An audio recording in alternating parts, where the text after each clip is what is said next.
Indonesia mempunyai 7 makam kehormatan Belanda atau Erfurt. 2 diantaranya terletak di kota Semarang, yaitu Erfurt Candi dan Erfurt Kalibanteng. Erfurt Kalibanteng merupakan makam Belanda terluas di Indonesia. Dengan luas tanah 6 hektar, makam ini dibangun dengan bentuk segitiga serta dikelilingi oleh kanal dan barisan pohon cemara. Erfurt Kalibanteng dulunya bernama Groot Posweg. Letaknya di antara Bandara Internasional Jenderal Ahmad Yani Semarang dan Jalan Siliwangi. Pemakaman ini diresmikan pada tanggal 22 April 1949 dan telah menjadi tempat peristirahatan terakhir bagi lebih dari 3.000 jasad korban Perang Dunia Kedua. Rata-rata mereka yang dimakamkan di situ didominasi oleh perempuan, sehingga lebih dikenal dengan Erfurt perempuan. Eko Budi Listianto, Kepala Pengurus Erfurt Belanda, menyampaikan area pemakaman tersebut mayoritas adalah korban Perang Dunia Kedua.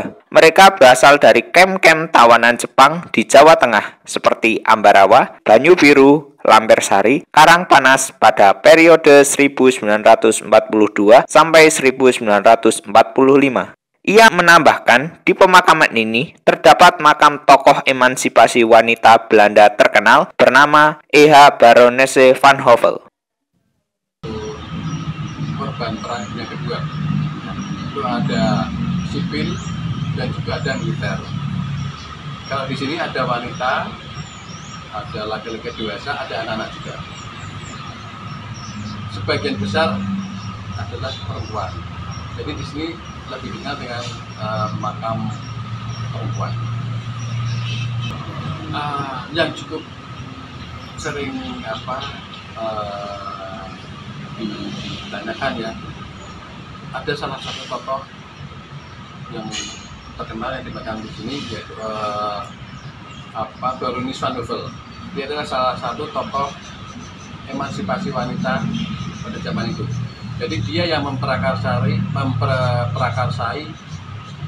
salah satu expo terbesar, yaitu yang tingkat dunia di Semarang. Kalau dulu di sekitar Mugas zaman dulu itu, ya, itu salah satu tokoh wanita yang seperti pameran ya, pokoknya expo tingkat dunia. Selanjutnya, di dalam area pemakaman terdapat beberapa monumen. Pertama, Monumen Jonges Campaign yang melambangkan anak laki-laki yang dipisahkan dari orang tua karena kerja paksa zaman Jepang. Monumen ini dibuat oleh Anton Baynes dan diresmikan pada tahun 1988.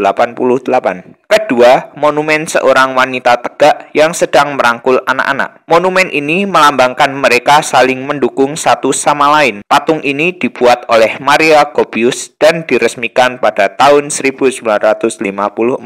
Ketiga, tombe atau monumen yang ditulis dalam bahasa Belanda dan Indonesia berfungsi sebagai simbol untuk menghormati jasad perempuan yang tidak dikenal dan tidak dapat dimakamkan di tempat ini. Di pemakaman ini sering dipakai untuk berbagai acara, seperti diskusi, walking tour, hingga acara resmi setiap tanggal 4 Mei yang diperingati sebagai Hari Berkabung atau menghormati tentara Belanda yang tewas saat Perang Dunia Kedua, serta tanggal 15 Agustus yang diperingati sebagai hari berakhirnya Perang Dunia Kedua di Asia Tenggara. Perawatan Erfurt Belanda Kalibanteng dilakukan setiap hari, mulai dari pemotongan rumput, perawatan tanda makam, hingga perawatan monumen. Ini hari ini kita motong rumput ya, seluruh area potong. Ini perlu waktu 2 hari. Perlu waktu 2 hari dengan mesin potong rumput dorong. Kemudian 2 minggu sekali tanda makam dicuci. Satu cuci, kemudian juga setiap hari ada penggantian tanda makam yang rusak. Jadi kita ada bengkel di sana, jadi yang rusak kita ganti dengan yang baru, jadi di repair.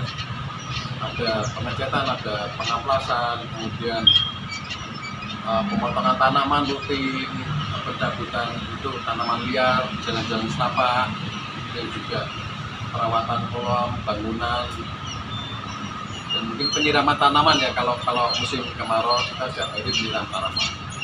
Kemudian juga merawat monumen-monumen, kemudian meluruskan tanda makam yang mungkin goyang, yang nggak lurus, itu selalu kita cek. Ia berharap kedepannya RFL Belanda Kalibanteng dikenang sebagai makam korban Perang Dunia Kedua yang memiliki nilai histori dan tidak hanya sebagai kuburan Belanda saja oleh masyarakat. Tim Kuasa Kata TV melaporkan dari Kota Semarang, Jawa Tengah.